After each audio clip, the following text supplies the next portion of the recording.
건강한 삶을 위한 우리 집 주치 TBC 클리닉 건강 365입니다. 사람마다 스트레스를 푸는 방법이 다 다를 테지만 어떤 분들은 스트레스를 받으면 그냥 잔다라고 하더라고요. 실제로 돈키호테를 쓴 스페인의 작가 세르반테스는 피로한 마음에 가장 좋은 약은 바로 잠이다. 이런 말을 남겼어요. 네, 왜 흔히 음식이 보약이다 이런 말도 있잖아요. 있죠. 그래서 저는 스트레스를 막 받을 때마다 맛집을 또 그렇게 검색해서 찾아다닙니다. 네. 어쨌든 예나 지금이나 이 꿀잠도 보약 같은 친구 맞고요. 병원에 가면 의사 선생님들도 이런 질문 꼭 하시죠. 잠은 잘 주무십니까? 그만큼 잠이 건강에 척도라는 겁니다. 그런데 이런 말도 있잖아요, 예은 씨. 네. 지금 자면 꿈을 꾸지만 안 자면 꿈을 이룬다. 야, 제가 한 말은 아니고요. 네. 벤자민 크랭클린이 한 말인데. 네. 근데 사실 잠을 줄여서 열심히 일을 하는 것도 좋지만 건강을 잃으면 아무 소용 없지 않습니까? 맞습니다. 네, 맞아요. 그만큼 우리의 삶의 질을 좌우하는 게 숙면인데요. 하지만 며칠째 잠을 못 자고 괴롭다면 얼마나 힘들겠습니까? 그래서 오늘 건강 365에서는 잠잠한 일상을 방해하는 불면증에서 벗어나는 방법 자세히 알아보도록 하겠습니다. 오늘의 주치 정신건강의학과 엄준선 과장님과 함께합니다. 안녕하십니까? 안녕하세요. 예, 정신건강학과 전문의 엄준선입니다. 네, 선생님은 평소에 잠은 좀 잘 주무시는 편인가요? 예, 저는 좀 규칙적으로 자고 아침에 일찍 일어나는 편입니다. 네. 그렇군요. 사실 잠은 사람의 생존에 꼭 필요하잖아요. 삶의 질과도 관계가 있고 또 잠을 자는 동안 우리 뇌에서 노폐물을 처리한다 또 이런 말도 있더라고요. 예. 삶을 유지하기 위해서는 우리 몸에서 노폐물이 나옵니다. 그래서 음식을 먹어도 노폐물이 일정 시간이 지나면 빠져나오듯이 우리 몸에 있는 모든 세포도 마찬가지입니다. 뇌는 주로 잠을 잘 때 노폐물이 배출이 됩니다.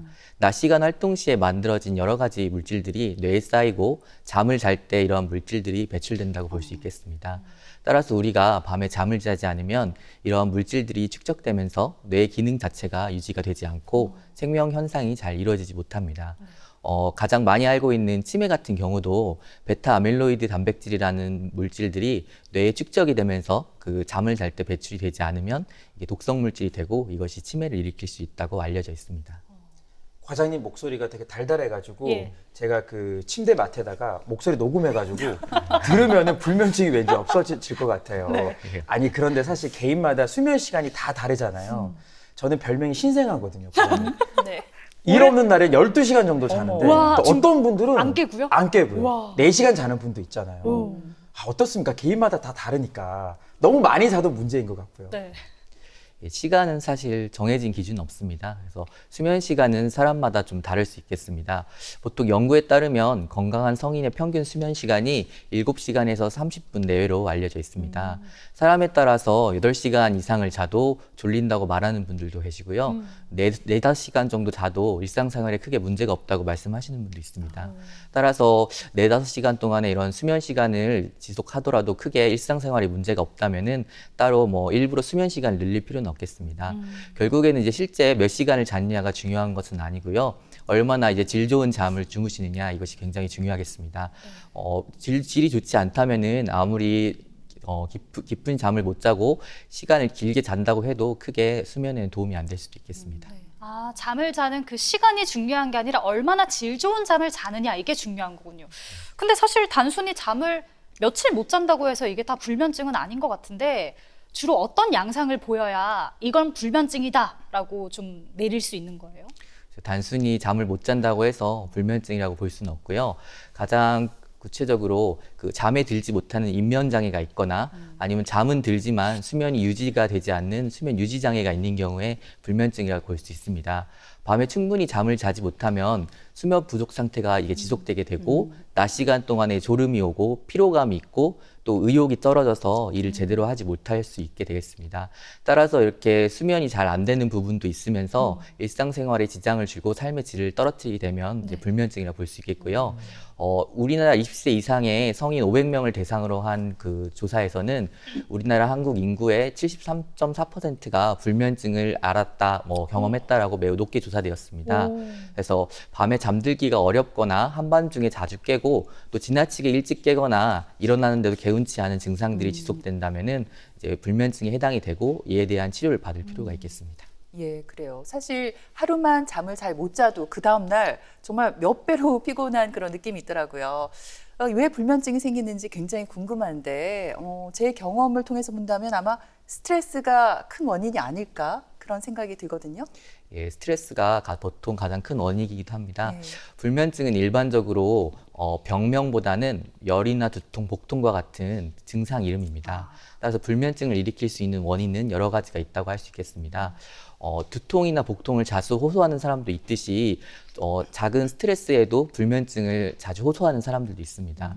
또한 뭐 결혼 생활 문제라던가 경제적인 문제 아니면 직장 생활에서 스트레스를 받는다거나 집에 아픈 사람이 있어서 간호를 좀 오래 하셔야 된다라는 그런 스트레스가 있다면은 불면증이 지속적으로 발생할 수 있습니다. 이것 외에도 불안장애나 우울장애와 같은 이제 정신건강학적인 문제 때문에도 불면증이 같이 동반될 수 있습니다. 생각해 보면 생활 습관도 영향을 많이 미칠 것 같아요. 네. 특히나 자기 전에 뭐 야식을 먹는다거나 아. 커피를 마시면 당연히 안 좋은데 그쵸. 술을 또 한 잔씩 하고 주무시는 분들이 생각보다 꽤 많거든요. 많으시죠. 뭐 저희는 아니고요. 예. 네. 이런 습관이 참 안 좋을 것 같아요. 예, 이 질문은 굉장히 진료 볼 때 많이 받는 질문인데요. 사실 자기 전에 마시는 한 잔의 술은 잠에 드는 데는 도움이 될 수는 있습니다.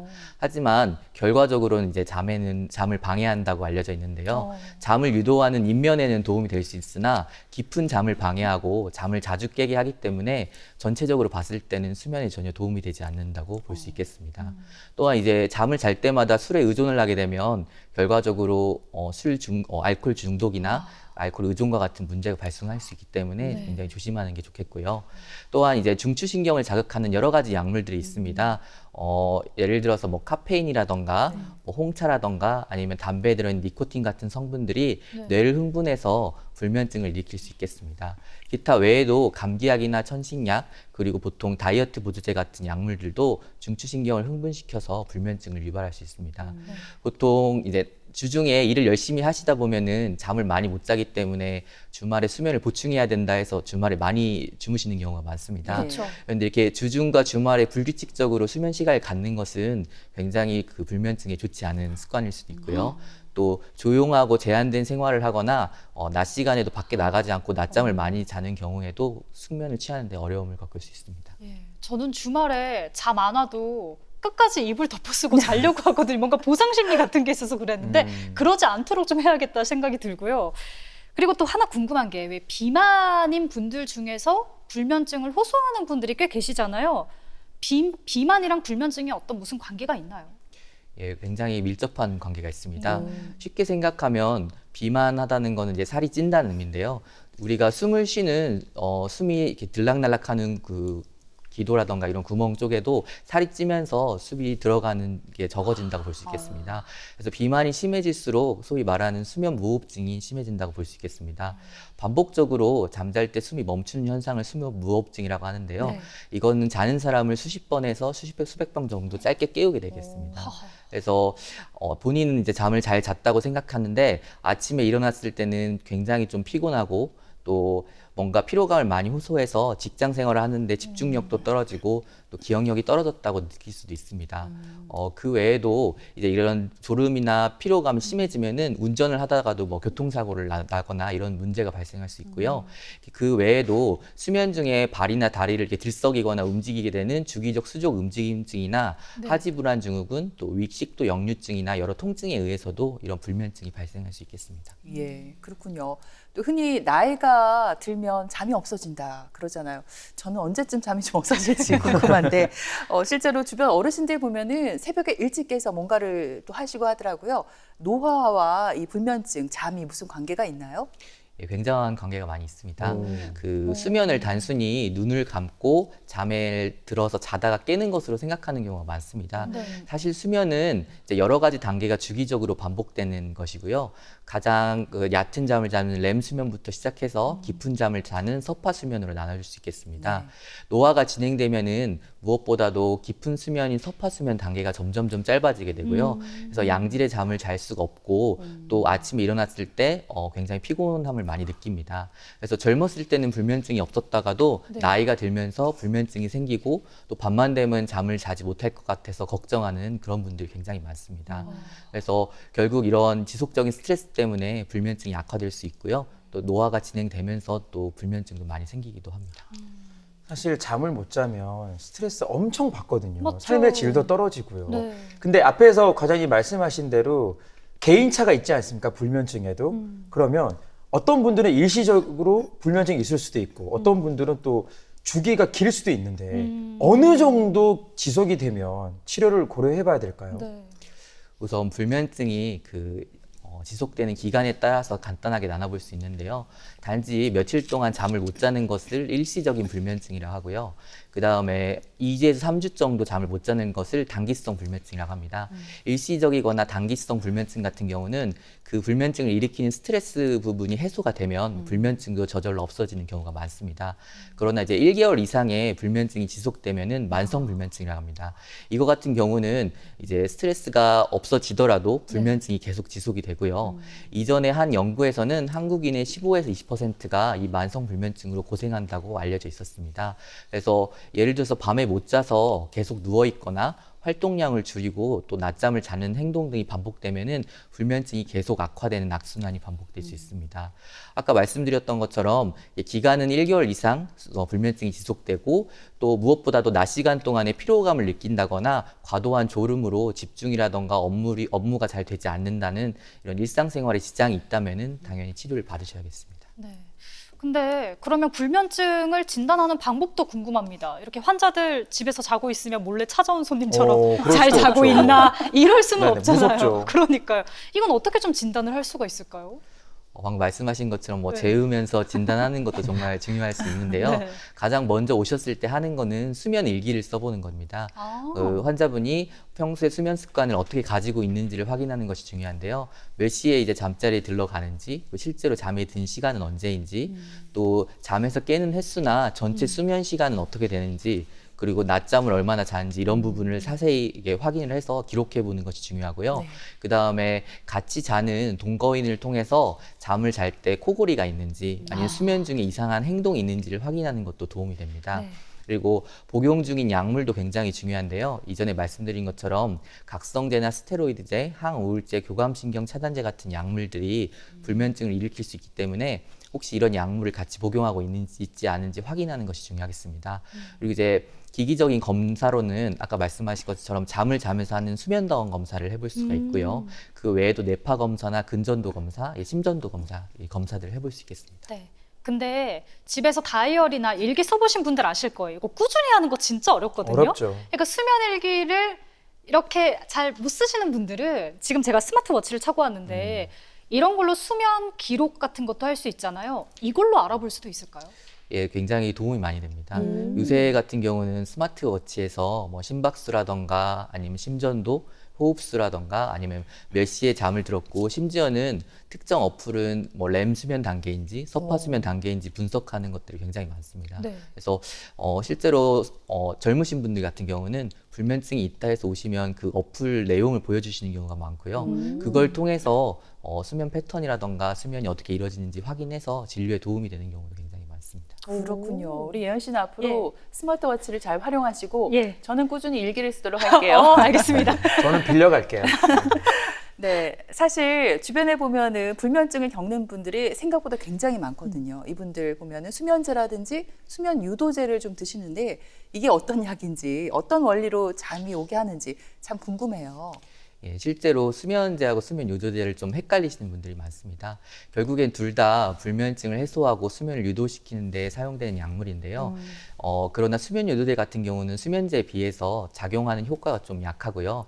일반적으로 안전하게 사용될 수 있어서 일반 의약품에 해당하고 약국에서 손쉽게 구매할 수 있습니다. 네. 수면제나 수면 유도제 같은 경우는 주로 뇌에 가바 수용체라는 그 신경세포가 있는데요. 여기에 작용해서 항불안이나 진정작용을 유도해서 수면에 영향을 주는 약물입니다. 보통 코감기 약 같은 거 드시면은 네. 코가 이렇게 해소되는 느낌도 있지만 졸려서 좀 힘든 경우도 많은데요. 네, 졸려요. 예, 실제로 수면 유도제 같은 경우가 이 항히스타민제를 이용해서 수면 유도를 하는 그런 역할을 하는 약물입니다. 네. 그 외에도 이제 실제로도 항우울제나 항불안제 그리고 그 항히스타민제나 멜라토닌과 같은 약물을 많이 사용하고 있습니다. 실제로 수면제 같은 경우는 비약물 치료에 반응이 없고 낮 시간 동안에 좀 일상생활에 지장이 있거나 문제 있는 경우에 이 불면증이 장기화될 가능성이 있는 경우에 많이 사용되고 있습니다. 수면제가 물론 도움이 되기도 하지만 많은 분들이 이게 한 번 손대면은 끊지 못할까 봐 그렇죠. 불안해하기도 하시고 또 내성이 생기면 약 좀 복용을 좀 양을 늘려야 되지 않을까 염려를 많이 하실 것 같거든요. 어떻습니까? 되게 많이 하시는 질문인데요. 사실 새로운 일을 시작하거나 이제 새로운 환경 변화 때문에 이게 증상이 오면 일시적으로 불면증이 생길 수 있습니다. 하지만 일시적으로 생겼을 때도 약을 수면제를 복용하게 되면은 증상 호전에 매우 빠르게 도움이 될 수는 있습니다. 하지만 이제 약물을 좀 오랫동안 사용하게 되면 내성이나 의존성이 생길 수 있고요. 또 불면증이 심해지는 경우가 있기 때문에 굉장히 이건 주의를 하셔야 됩니다. 밤에 잠을 제대로 자지 못해서 낮에 졸리거나 일상생활에 문제가 있다면은 특히나 일정 기간 동안에 수면제를 사용해 보는 게 도움이 되겠고요. 수면제도 굉장히 종류가 다양하고 시작하는 용량이라던가 유지 용량 또 끊는 방법들도 굉장히 다양하기 때문에 실제로 수면제를 복용하겠다 하시면은 전문가와 상의하에 어떤 약을 사용하고 어떻게 끊을지를 상담하시는 게 중요하겠습니다. 네. 근데 저 수면제 관련해서 이런 얘기도 들었는데 수면제를 오래 복용하면 치매가 올 가능성이 네? 있다 이러더라고요. 이거 맞는 말이에요? 이게 가장 궁금해 하시는 부분일 수도 있겠습니다. 네. 사실 이게 결론적으로 말씀드리면 찬반의 여지가 좀 있는 이야기고요. 어떤 분들은 장기간의 수면제를 복용하게 되면은 뭐 인지 기능을 낮추고 또 노인분들 같은 경우는 수면제 자체가 근육을 이완시켜서 낙상이라던가 또 이렇게 어지럼증 유발할 위험성이 있어서 치매에 악영향을 줄 거라고 말씀하시는 분도 있고요. 그런데 확실한 것은 기본적으로 수면제를 복용하시는 분들은 이제 불면증이 심한 분들이기 때문에 처음에 말씀드린 것처럼 잠을 제대로 주무시지 않으면 뇌에서 독성 물질이라던가 찌꺼기들이 잘 배출되지 않아서 그거에 의한 이제 건강에 악영향이 줄 수 있습니다. 치매가 사실 이러한 노폐물들이 잘 배출되지 않아서 생기는 질환이기 때문에 수면제가 필요하신 분들 같은 경우는 꼭 수면제의 도움을 받아서 잠을 잘 주무시는 게 치매 예방에 굉장히 중요하다고 할 수 있겠습니다. 필요하다면 또 적극적으로 약을 쓰는 것도 괜찮다 이렇게 말씀해 주셨어요. 제가 후기를 살펴보다가 알게 된 내용인데 불면증으로 정신건강의학과를 찾았는데 항우울제를 처방을 받았다고 그래요. 근데 우울증하고 불면증하고 어떤 관계가 있나요? 왜 이 약을 쓰는 건가요? 예, 보통 이제 불면증이라고 해서 우울하고 상관없다고 생각하실 수 있는데 불면증의 기저에 우울이나 불안 등의 증상이 있는 경우가 많습니다. 단순히 우울, 불안 등의 증상이 이제 조절되지 않은 상태에서 수면제만 사용하게 되면 불면증이 호전되지 않고 장기간에 지속될 가능성이 많습니다. 따라서 이제 이 항우울제를 같이 처방해서 우울이나 불안을 조절한 다음에 수면제를 통해서 수면 장애를 해결하는 것이 좋고요. 또 항우울제 자체가 약간 졸리는 약들이 있습니다. 그래서 우울도 조절하면서 그 졸리는 효과를 이용해서 수면을 유도시키는 방법도 있습니다. 항우울제 자체가 일반적인 수면제에 비해서 뭐 습관성이나 내성이 좀 적고요. 또 호흡을 억제하는 등의 부작용이 적기 때문에 일반적으로 수면제에 비해서는 나중에 감량하거나 끊을 때 더 손쉽게 끊을 수 있는 그런 효과가 있습니다. 따라서 항우울제가 정신건강과에서는 많이 사용되는 약제입니다. 네, 지금 과장님이랑 이야기를 나누다 보니까 사실 불면증의 약도 약이지만 이 수면 습관을 올바로 고치는 게 급선무인 것 같아요. 예, 무엇보다도 수면 습관이 굉장히 중요합니다. 그래서 보통 이런 수면 습관을 건전하게 하는 부분을 수면 위생이라고 하는데요. 네. 몇 가지 대표적인 거 알려드리면 방금 말씀하신 것처럼 낮잠을 피하는 게 중요합니다. 보통 1시간 이내에 짧은 낮잠은 신체 활동에 도움이 된다고 하긴 하는데요. 보통 1시간 넘어서 과도하게 낮잠 자는 거는 숙면을 어렵게 하기 때문에 피하는 것이 좋고요. 잠자리에 누워서 잠을 자는 시간을 항상 일정하게 하는 게 좋습니다. 네. 예를 들어서 내가 8시간을 자겠다라고 생각을 한다면은 수면 시작한 시간부터 8시간이 지나면 수면이 좀 좋거나 안 좋거나 상관없이 침대에서 바로 벗어나는 것이 중요하겠습니다. 그리고 침대 자체는 잠을 잘 때만 사용하는 것이 중요하고요. 침대에서 뭐 핸드폰을 본다던가 뭐 음식을 보거나 책을 읽는 등의 행동은 좋지 않습니다. 그리고 보통 주말이나 휴일에도 일정하게 잠을 주무시고 깨는 것이 중요하겠고요. 밤에 깨더라도 반복적으로 시계를 확인하거나 몇 시간밖에 못 자서 마음이 초조하고 불안하고 이렇게 시계를 자주 안 보는 것이 좋겠습니다. 예. 시계를 좀 멀리 치워두고 자도 도움이 될 것 같아요. 예. 그리고 불면증에 도움이 될 수 있는 운동이 있다면 뭐가 있을지 궁금하고요. 식습관 부분에서도 우리가 지키면 좋을 점이 있다면 말씀해 주시죠. 예, 운동 같은 경우는 규칙적으로 운동을 하고요. 그 다음에 가장 중요한 거는 저녁에 잠자기 2시간 전에는 격렬하게 운동하지 않는 것이 좋습니다. 오히려 그때 운동을 과격하게 하면 각성도가 올라가서 오히려 불면을 일으킬 수가 있고요. 침실의 온도를 적절하게 하고 충분히 조용하고 어두운 상태로 유지하는 것이 좋습니다. 방금 말씀드린 것처럼 침실 자체는 수면을 하는 데가 맞기 때문에 식사를 하시거나 책을 읽는 등의 행동을 안 하시는 게 좋고요. 잠자리 들기 전에 한 2시간 전에 따뜻한 물로 목욕을 하는 것도 숙면을 취하는 데 도움이 될 수 있습니다. 그리고 담배나 커피, 홍차나 콜라, 술 같은 이런 음료들을 피하는 게 중요하겠고요. 또 너무 배고파서 공복감이 많이 들면은 또 불면증이 일어날 수 있기 때문에 그때는 과도하게 음식을 섭취하기보다는 우유를 따뜻하게 데워서 마시는 것도 불면에 도움이 될 수 있겠습니다. 그래서 또한 이게 너무 많이 마시거나 음식을 먹고 주무시게 되면 중간에 화장실을 자주 가게 돼서 잠이 자주 깨는 경우가 많기 때문에 자기 전에는 과도한 수분이나 음식 섭취를 피하는 것이 좋겠습니다. 과장님 말씀 드리면서 저의 수면 습관을 한번 교정을 한번 해봤습니다. 네. 반드시 필요한 작업이잖아요. 그리고 제가 듣기로는 미국을 중심으로 수면에 대한 인식을 이제 바꾸는 인지행동 치료라는 게 있던데 이건 어떤 치료예요? 예, 그 인지행동 치료는 말 그대로 수면에 대한 나의 인식이나 이 행동을 확인해보고 연결하는 치료 방법입니다. 그래서 보통 내가 수면에 대해서 어떤 걱정을 가지고 있고 어떤 두려움을 갖고 있는지를 확인한 다음에 그에 맞춰서 행동을 교정해 나가는 방법입니다. 가장 효과적인 치료법이고요. 어떻게 보면 수면제와 같은 약물 치료보다는 이 인지행동 치료가 더 먼저 우선순위가 되는 치료입니다. 그래서 수면제를 복용하지 않거나 복용하거나 상관없이 인지행동 치료는 항상 같이 진행이 되어야 되고요. 구체적으로 이제 인지행동 치료를 어떻게 하는지를 알려드리면 외래에서는 한 4차례에 걸쳐서 진행이 되는데 먼저 처음 1회차에서는 수면에 대한 교육이나 방금 말씀드렸던 수면 위생 습관에 대해서 문제가 없는지 같이 살펴보고 2회차 때는 긴장을 이완시키는 요법이라던가 자극 조절 요법 등의 이런 행동 치료를 같이 병행합니다. 그리고 3회차 때는 불면증과 관련된 잘못된 생각들을 교정하고요. 그리고 불면증에 대해서 왜 내가 잠을 못 자는 게 불안하고 두려운지 이런 감정을 같이 살펴보도록 합니다. 마지막 4회차에는 방금 말씀드렸던 내가 잠에 대한 느낌이라던가 불안 이런 감정들과 그에 맞춘 행동을 교정을 해서 반복적으로 행동이 몸에 체득될 수 있게 이런 인지행동 치료를 진행합니다. 네. 근데 왜 우리가 흔히 아침형 인간이 있고 저녁형 인간이 있다라고 하잖아요. 전 제가 봤을 때 제가 저녁형 인간인 것 같은데 그럼 보통 이제 밤에 무언가가 집중이 잘 되니까 막 무언가에 몰두하다 보면 자연스럽게 밤에 잠을 안 자게 되고 불면증으로 이어질 수가 있는데 그럼 이제 궁금합니다. 불면증을 고치려면 억지로라도 아침형 인간으로 저의 좀 생활 패턴을 바꿔야 되는 거예요. 아하. 근데 일반적으로 불면증과 수면 주기가 이렇게 아침형인지 저녁형인지 구분되는 건 약간 다른 개념이라고 볼 수 있겠습니다. 기본적으로 사람들한테는 생체 사이클이 존재하고요. 네. 개개인마다 특정 시간대에 잠을 들고 특정 시간대에 일어나는 생체 리듬이 존재합니다. 따라서 이것에 따라서 아침형 인간, 저녁형 인간으로 이렇게 나눠볼 수 있는데요. 근데 이제 우리나라 사회상 사회생활이나 학교생활, 직장생활을 하려면은 원치 않아도 아침형 인간으로 생활 패턴이 필요한 경우가 많습니다. 맞아요. 그래서 이게 아예 고칠 수 없는 건 아니고요. 반복적인 생활 패턴이 지속되고 또 특정 시간대에 이게 햇빛을 많이 받는다거나 주말이나 주중 상관없이 규칙적인 수면 패턴을 유지한다면은 완벽하진 않지만 이제 임시적으로도 아침형 생활 패턴으로 본인의 주기를 가져오실 수 있겠습니다. 네, 그렇군요.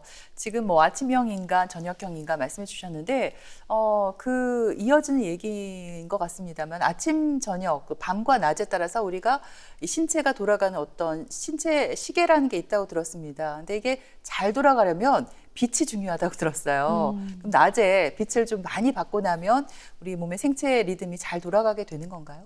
예, 빛이 굉장히 중요한 역할을 합니다. 오. 그래서 우리 몸의 생체 시계를 움직이는 게 뇌의 중추에 존재하고 있는데요. 시교차 상액이라는 이제 부위가 있는데 빛이 눈을 통해서 들어와서 이 시교차 상액에 들어오게 되면은 신호가 전달되면서 수면과 관련된 호르몬이 분비되게 됩니다. 따라서 빛을 보는 행동 자체가 우리 몸의 시계를 돌아가게 된다 할 수 있겠고요. 빛을 충분하게 쬐는 것은 우리 몸의 이제 수면 각성 리듬을 적절하게 조정하는 데 매우 중요하게 되겠습니다. 특히나 밤이 되면은 우리의 수면을 도와주는 멜라토닌이라는 물질이 분비가 되는데요. 네. 멜라토닌은 빛이 있는 동안에는 분비가 차단돼서 나오지 않고 점점점 어두워지면서 이제 빛이 되게 차단이 되는 경우에는 이 멜라토닌이 농도가 증가되면서 우리가 잠을 자게 되는 것입니다. 그래서 잠자리가 너무 밝게 되면은 숙면을 취하는데 방해될 수가 있겠습니다. 생각해 보면은 예전에 왜 잠을 못 자게 하는 그런 고문도 있었잖아요. 얼마나 잠을 못 자면 괴로우면 이런 일이 있었을까 싶기도 한데 끝으로 오늘도 그 불면으로 고통을 받고 있는 많은 분들을 위해서 도움이 되는 말씀을 좀 전해주시죠. 예, 그 잠이 보약이라는 말이 있습니다. 잠이라는 것이 모든 건강이나 행동에서 가장 중요하다는 것은 누구나 다 알고 있는 사실입니다. 하지만 이 잠을 질병이라던가 본인이 치료받을 대상이라고 생각했을 때는 병원에 오는 걸 굉장히 망설이거나 걱정하시는 분이 굉장히 많습니다. 불면을 일으킬 수 있는 여러 가지 질병들도 있고요.